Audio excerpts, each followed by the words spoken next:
Donc je vais vous montrer les ACL. Les ACL, c'est une autre manière de protéger notre réseau, notre VPC. Je vous rappelle que le VPC, il peut contenir un ou plusieurs subnets. Donc nous, c'est pas comme le firewall, on va protéger les services qui sont dedans, mais on va protéger l'accès au subnet, donc l'accès réseau. Donc pour ce faire, on pourrait aller vers le VPC, cliquer sur VPC, et puis on va trouver Network ACL. Donc par défaut, nous quand on prend des instances, bah, il y a un réseau que Amazon le crée automatiquement. Ce réseau-là, bah, bien évidemment, il contient les subnets, il contient les ACL, il contient des choses préconfigurées. Donc si par exemple je rentre sur un des ACL qui sont créés, donc là on voit bien j'ai inbound rules, c'est les rentrants, et les outbound rules, c'est-à-dire les sortants. C'est-à-dire tout service là en outbound, il est en allow, aussi en deny. Donc si on exécute par ordre, donc tout on est en allow actuellement, donc on peut sortir à l'internet et aussi tout peut rentrer vers notre VPC. D'accord? Donc ça c'est les règles, donc qui rentre et qui sort. On pourrait justement le modifier, donc modifier les sources, d'accord? Mais on pourrait aussi créer notre propre ACL, donc créer network ACL. Donc, par exemple, ici je vais my first ACL.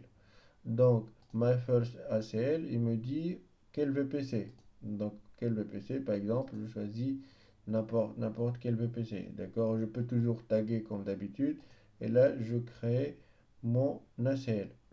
Donc je pourrais, voilà, donc my first ACL, il est là.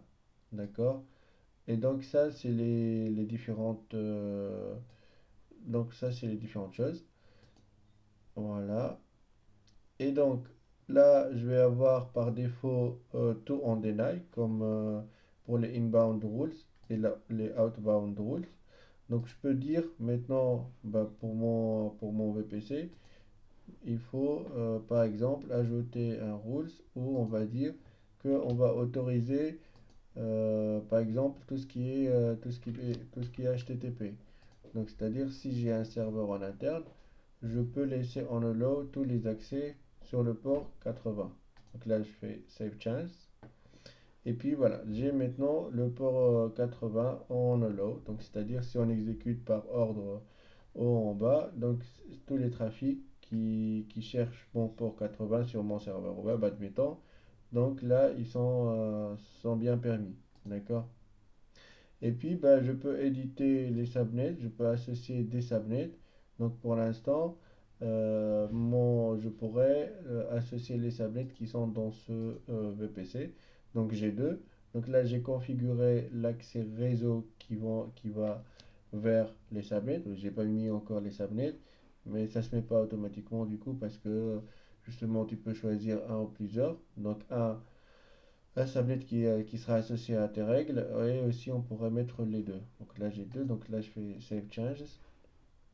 Et là maintenant voilà, j'ai configuré que l'accès à ces deux subnets passera par cet ACL là et tout accès doit répondre à mes règles. D'accord? Voilà, donc c'est comme ça on fait les ACL et c'est quelque chose de pas mal pour protéger son réseau. Merci beaucoup.